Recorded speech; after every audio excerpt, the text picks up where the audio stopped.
Hey everybody, welcome back to the video. In this one, we're going to be learning about multi-threading. So before going into the video, I would appreciate you guys liking and subscribing the video and feel free to comment. So let's go into the topic. And as you see, we're going to be learning about creating and starting threads because there are a lot of topics in multi-threading. And we're just going to be focusing on creating and starting threads. So let's get started. So there are basically two definitions you have to learn, that is thread and multi-threading, because you're gonna see me using these definitions a lot in this video. So let's learn the definitions. A small unit of execution, which is basically a small part of execution also you can say, and it's also lightweight processing. So it's basically a thread is a small part of execution and it's a lightweight processing. So that's what thread definition is. And you just have to remember that. And then you have to remember multi-threading, the word multi-threading, because you're gonna see me using the video, this thing a lot, and our basically our topic is on this one. So we have to learn this. So it's a process of using multiple threads. So these are the threads, and then you can use these threads at a time, making the process easier and faster. So when do you use multi-threading? So let's say you have a million numbers and you want to add those numbers and then print the values and everything. So it's gonna take the computer to do a couple times, so it's gonna probably take a couple seconds, maybe 30 seconds or 15 seconds or something. And if you don't want that time to happen, you can use something called multi-threading and then use the of course. So basically this is what will happen in multi-threading. It basically splits the task in equal parts, or depending on what you give the task to it.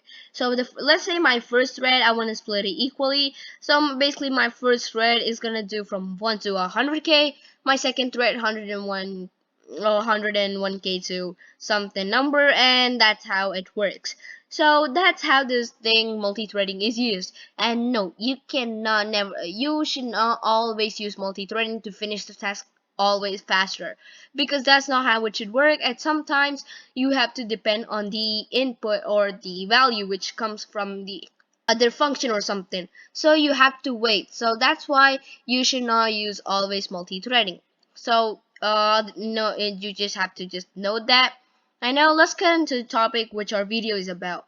So our video is about the creating and starting threads, and we're gonna be learning about creating a thread. And what about starting threads? Yeah, you're gonna see me saying that in later in this video.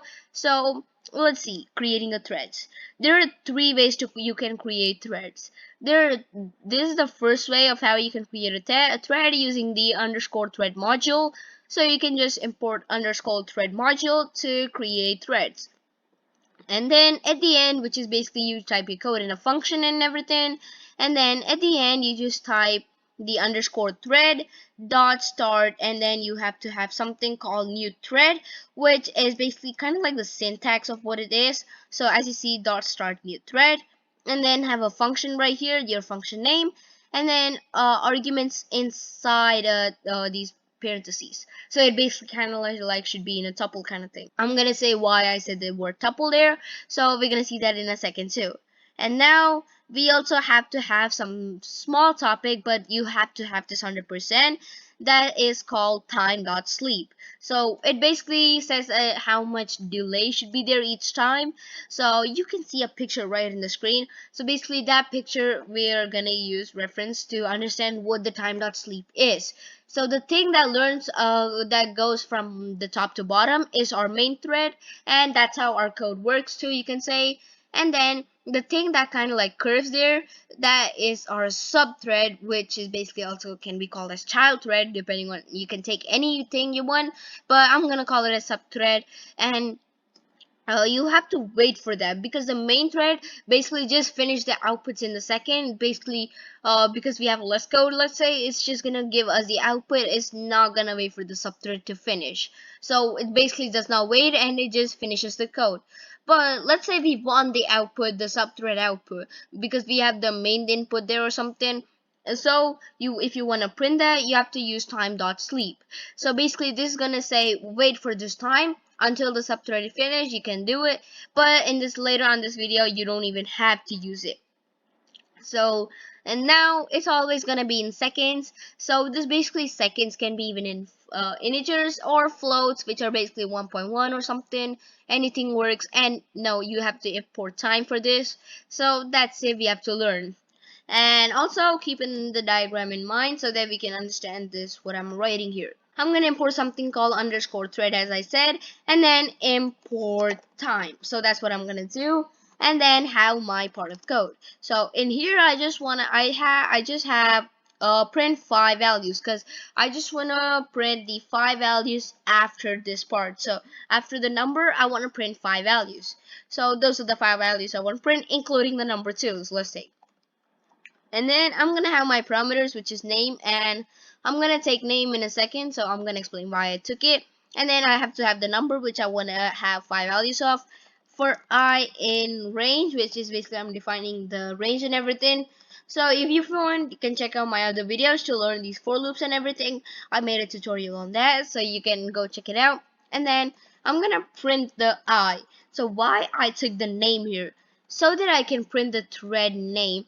So we have to give the thread name automatically, like we have to give it manually so that we can get what thread is it. So it's always a good habit to have your name, and without name it does work, you don't even have to. And now I'm gonna have a try block because I'm gonna make a mistake wildly here to show you guys why you need the parentheses. So I'm gonna have start new thread. I'm making the start new thread, have my function print 5 values. Till here it's pretty easy and understandable, but now I'm not gonna give these parameter or like the arguments which I have in it. I'm just gonna type my arguments, which is thread 1, and then I'm gonna have something called, let's say, the number 1. So I have my arguments here, so I'm not catching the exception, so let me catch that real quick. I don't know what exception comes with the part of the code, so it may be any. I'm just gonna print here. So if you want to know the exception, instead you can just do like this. So let me put that part as E, and then let me get my exception back. For some reason it just deleted that part, and now we're done with that. And now I'm also gonna print the exception name, which is E, and then I'm gonna work with this. So let me run that. And now, as you see, if I run this, as you see, your second argument must be a tuple, which is basically this one. As I said, tuple also have this thing, which is basically the parentheses, and then that's why this didn't work. So if I give that back again, it have to work for us. So let me run that, and then we are running. So, and also we didn't do anything. So let's see what mistake we did. And that's why the mistake was we didn't even have a time.sleep, because we never are saying the main thread to wait, as you see. So that's why it didn't print us. So I'm gonna show you guys the difference. Why do you need time.sleep? So time.sleep, let's take 1.5 to understand easily, and we're not gonna wait 2 seconds for that.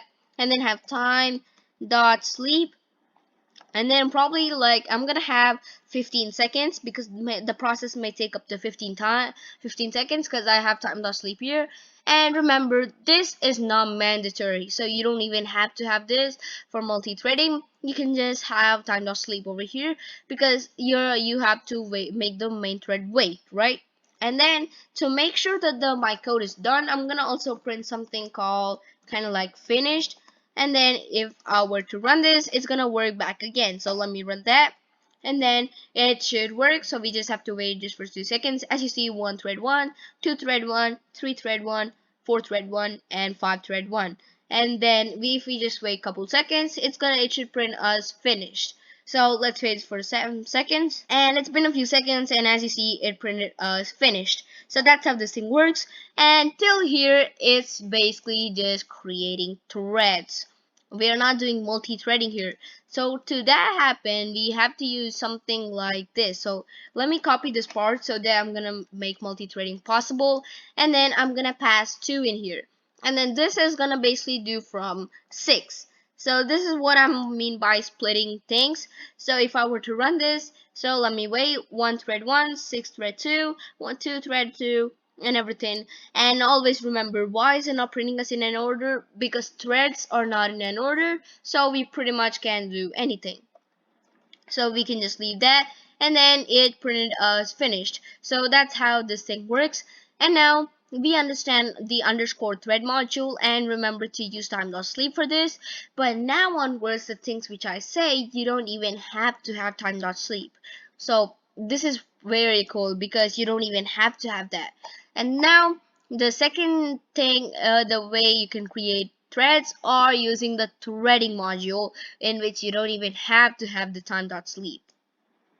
You can use the module to create threads, which is basically the threading module, and then store them in a variable, which is a equals this is basically the syntax, and then threading dot thread, which means the thing which we imported threading, and we are accessing a class called thread, and have a target, which is the name of the function, and have the arguments in parentheses, and the arguments, because I showed you guys why it does not work. So the thing is same, the syntax is same, so we have to follow that. And this time I'm not even gonna import that, so let me just import threading, and then I'm not even gonna import time, because I don't even have to. As I said, print 5 values. So basically that's what you have to do. And then you have to have my parameters name, and also let me take the number as usual for I in range, and then I'm gonna have something like num. So this time I'll do num plus 5 too. I thought to just change it, but I don't want to right now. So print I, and then I'm gonna have my name here, and this is where it kind of gets differentiating, because till here is pretty much similar, because except we didn't use the time over there and here. So if you want, I can even use that, but I'm not gonna use right now, so let's see that in a second. So first I'm gonna have my name, which is a. Also I can even have thread, but for this video I'm gonna have thread. Also you can even have a, anything works. That's just the variable name. And then have threading, which is the module dot thread. And to prove you that it's a class, so let me hover over it. As you see, it's a class. And now I'm gonna have my target, and that the function which I want to perform operations on is the print 5 values, and then have my arguments inside a tuple. So I'm gonna have my arguments, which are basically, let's say I want to do the name, which is let me just take 1, because I just don't want to give more, so I can just get 1 and the number 1 right there. And this is still not multi-threading. And also I have to copy this part of the code, so let me copy that and now paste it right here. So I have to just change the names, and then I have to make this in a different name. So till here is pretty clear, and the just difference is we are just using threading.thread. So that's what we are using it here. And then I have to start the code. So to start the code, you have to use something like thread and dot start. So this is where kind of like the starting topic comes. And then I'm gonna have thread 1, which is basically the second thread, but I just named it like that, so you don't even have to worry about the thread name. And then start the code, and you have to have the parentheses, and then you just started the code. And now if I were to run this, it's basically gonna wait for us. As you see, it gave us an output, and our code is not terminated because I never waited here. So instead I'm just gonna use time.sleep, which is not existed, but I'm gonna import that in a second. So let me time.sleep. I'm probably gonna wait for 1.1 second, and I know that's basically kind of like 1 second kind of thing. So import time. So I imported time, and now if I were to run this, it's still gonna work for us. So let me wait 1 second. As you see, our program is not being terminated or nothing is happening, because for this you don't even have to. As you see, it's printing kind of like in an order 1 2 3 4 5, and then 5 everything. So we're getting our values. So that's how this threading works. And we basically understand threading. And why, you may ask, like, why is it printing like side to side? Because it's kind of like printing in a table kind of thing, so that doesn't matter. We just matters the value, so if it works or not. So that's how this thing works. And now let's see the final thing of how do you create threads and everything. That is by using the threading module. I know this is, but they both are same, right? Because they both are using the threading module and etc, right? But for this one, we're basically gonna try to use a class, and we're gonna initialize the thread. So you're gonna learn that in a second.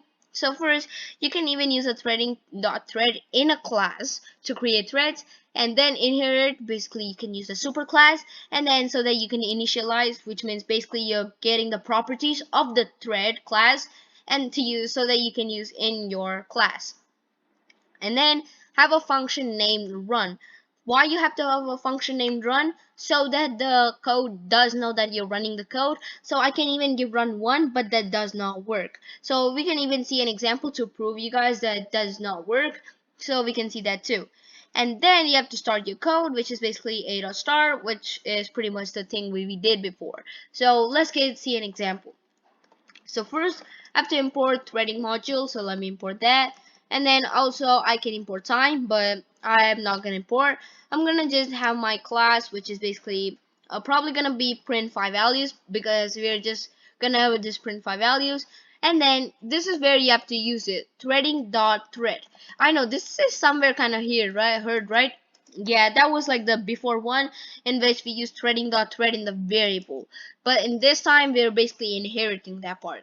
So it's basically totally same, but we're just inheriting right here. And now we have to have a function called init function, so that I can take my parameters and arguments.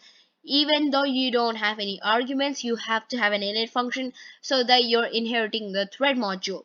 So I'm gonna have self, name, and also the let's say the number. And you don't even have to have anything for the thread module, so you can just type super dot init and then just leave it blank. So that's how this thing works. And then you basically kind of like write your code. Self.name equals name, self.num equals num, and then that's it. So I created my thing right here. And then you have to have something called definition, which I'm gonna create the thing called run, because run is basically already defined by Python in this case, because we are importing this one. And if you don't have if this one, you don't even have to, and you always have to have run in this any case. So I'm gonna show you in a second in which you have to have run and you're pretty much kind of like not using it too. So we're gonna see an example later in this video. So first, I have to have something called self in here, or it's not gonna work. I'm gonna have my for loop. So for I in range, and then if you guys forgot, you have to use self.name, and then self.name plus 5, because we want to print from 5 values above it. So print I and also their self.name. So that's what we're doing.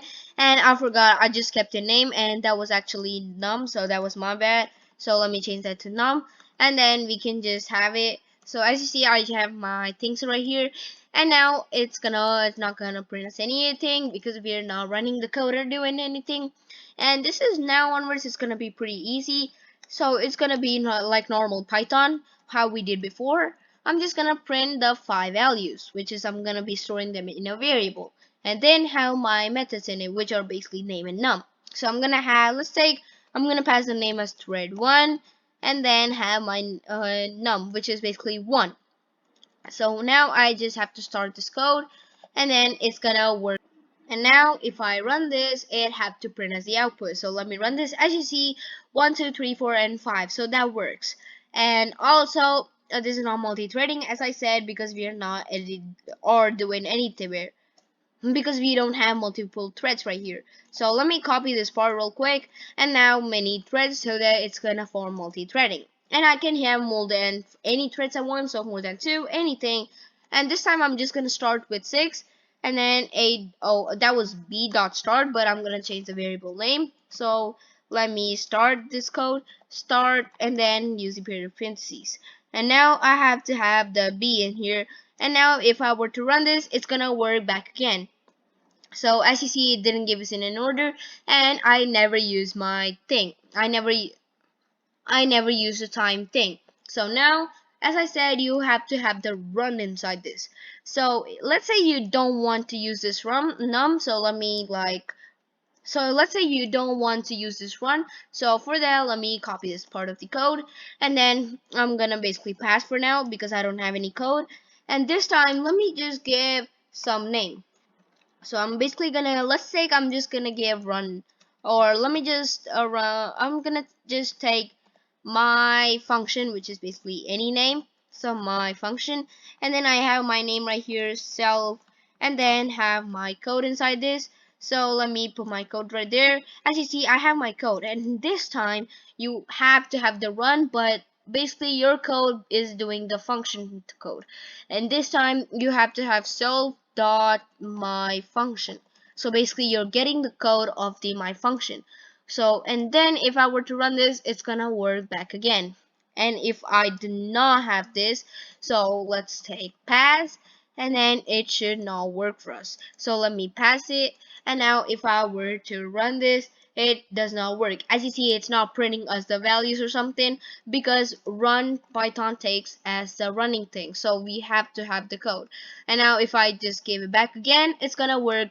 And this is kind of long process, so you can just keep everything in your run, but if you have a lot of code, I recommend you doing my function kind of thing. So that's how multi-threading works. So we understand the final topic, import threading too. And that's it for today's video. See you in the next video. Until then, bye bye.